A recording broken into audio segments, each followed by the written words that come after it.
क्या आपने कभी सोचा है कि भगवान शिव के हाथ में रहने वाला छोटा सा डमरू आखिर इतना महत्वपूर्ण क्यों है? महादेव के एक हाथ में त्रिशूल है, गले में नाग है, मस्तक पर चंद्रमा है और जटाओं में मां गंगा विराजमान है। लेकिन उनके हाथ में मौजूद डमरू का रहस्य इन सभी प्रतीकों से बिल्कुल अलग और अद्भुत है। मान्यता है कि शिव के डमरूहे से निकलने वाला नाद केवल संगीत नहीं, बल्कि सृष्टि के मूल स्पंदन का प्रतीक है। कहा जाता है कि इसी दिव्य नाद से 14 महेश्वर सूत्रों का प्राकट्य हुआ, जिन्हें संस्कृत की ध्वनि व्यवस्था और पाणिनीय व्याकरण की परंपरा से जोड़ा जाता है। तो आखिर डमरू की उत्पत्ति कैसे हुई? इसकी दो तरफ की आकृति क्या बताती है? शिव के तांडव में इसका क्या महत्व है? और डमरू की दिव्य ध्वनि का आध्यात्मिक रहस्य क्या है? आइए जानते हैं भगवान शिव के डमरू की संपूर्ण कथा और रहस्य। एक, भगवान शिव का डमरू क्या है? डमरू एक छोटा सा पारंपरिक वाद्य यंत्र है, जिसका आकार बीच में संकरा और दोनों सिरों पर चौड़ा होता है। इसे हाथ में पकड़कर हिलाने पर दोनों ओर बंधी गांठें या डोरियां उसके दोनों सिरों पर लगी झिल्लियों से टकराती हैं और विशेष प्रकार की ध्वनि उत्पन्न होती है। लेकिन भगवान शिव के संदर्भ में डमरू केवल वाद्य यंत्र नहीं है, यह नाद, सृष्टि, ज्ञान, ऊर्जा और परिवर्तन का प्रतीक माना जाता है। शिव का डमरू हमें यह संदेश देता है कि पूरा ब्रह्मांड केवल दिखाई देने वाली वस्तुओं से नहीं, बल्कि स्पंदन और ऊर्जा से भी जुड़ा हुआ है। 2, भगवान शिव के डमरू की उत्पत्ति। भगवान शिव के डमरू की उत्पत्ति को लेकर अलग अलग धार्मिक और लोक परंपराएं मिलती हैं।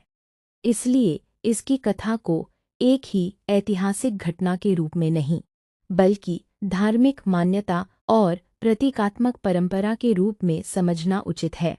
एक प्रसिद्ध शैव परंपरा में माना जाता है कि जब भगवान शिव ने डमरू बजाया, तो उससे निकली दिव्य ध्वनियों से 14 महेश्वर सूत्र प्रकट हुए। इन सूत्रों को संस्कृत भाषा की ध्वनियों को व्यवस्थित करने वाली परंपरा से जोड़ा जाता है। इसी कारण डमरू को ज्ञान और भाषा के दिव्य स्रोत का प्रतीक भी माना जाता है।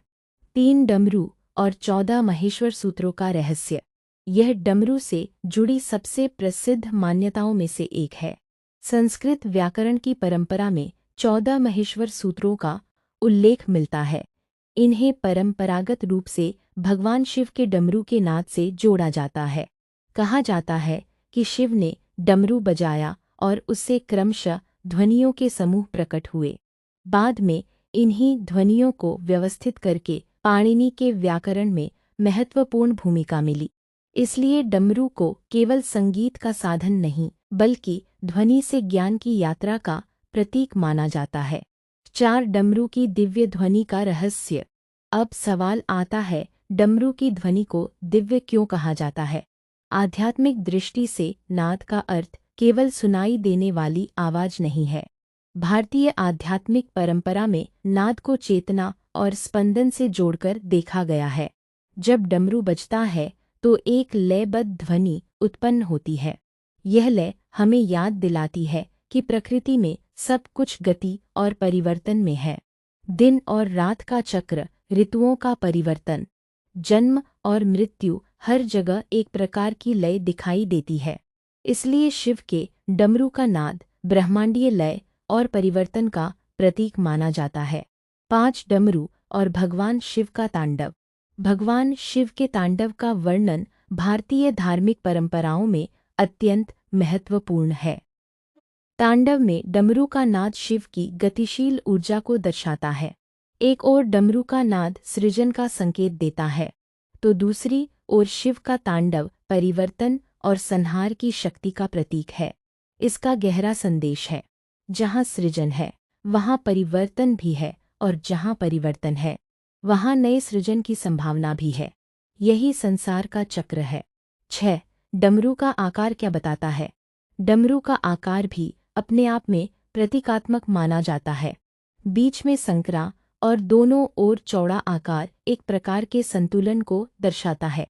इसे कई आध्यात्मिक परंपराएं शिव और शक्ति के मिलन से भी जोड़ती हैं।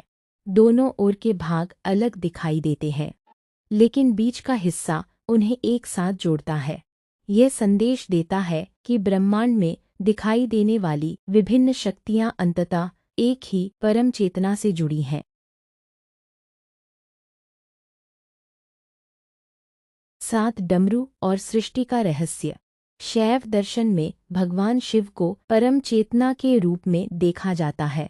डमरू का नाद उस चेतना के स्पंदन का प्रतीक माना जाता है।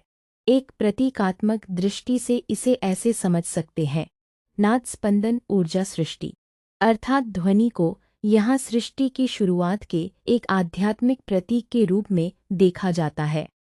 इसीलिए शिव का डमरू सृष्टि की रचनात्मक शक्ति का प्रतीक बन जाता है।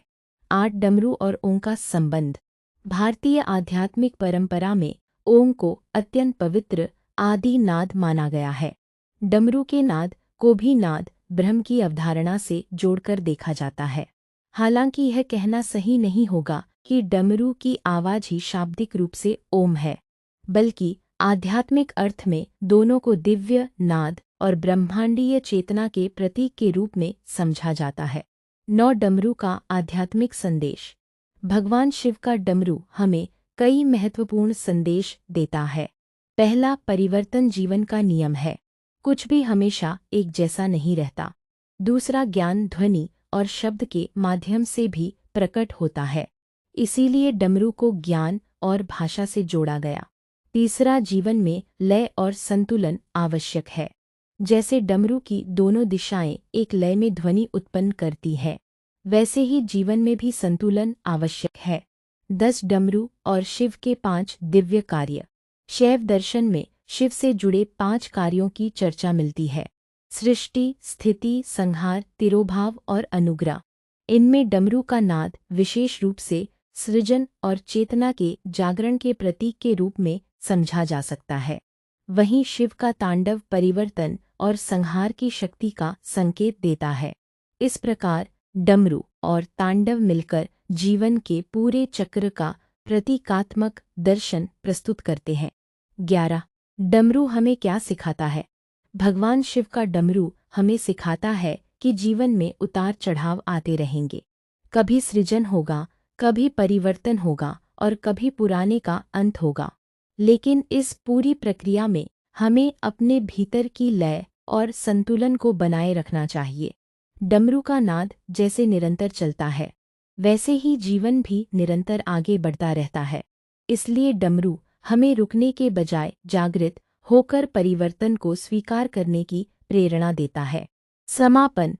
तो भगवान शिव का डमरू केवल एक छोटा सा वाद्य यंत्र नहीं है, यह नाद का प्रतीक है, ज्ञान का प्रतीक है, सृजन का प्रतीक है और ब्रह्मांडीय परिवर्तन का प्रतीक है। 14 महेश्वर सूत्रों की मान्यता से लेकर शिव के तांडव तक डमरू भारतीय आध्यात्मिक परंपरा में एक गहरा प्रतीक बनकर सामने आता है। और शायद यही कारण है कि जब हम डम डम डमरू की कल्पना करते हैं, तो हमारे मन में केवल एक ध्वनि नहीं गूंजती, बल्कि उस ध्वनि के साथ महादेव की दिव्य शक्ति और चेतना का अनुभव जुड़ जाता है। हर हर महादेव। ओम नमः शिवाय। विदोरा 4 की ओर से संदेश। महादेव का डमरू हमें सिखाता है कि जीवन में परिवर्तन चाहे कितना भी बड़ा हो, हमें अपनी आंतरिक लय और विश्वास को कभी नहीं खोना चाहिए। शिव का नाद हमारे भीतर ज्ञान, शांति और सकारात्मक ऊर्जा जगाए, यही विदोरा 4 की शुभकामना है।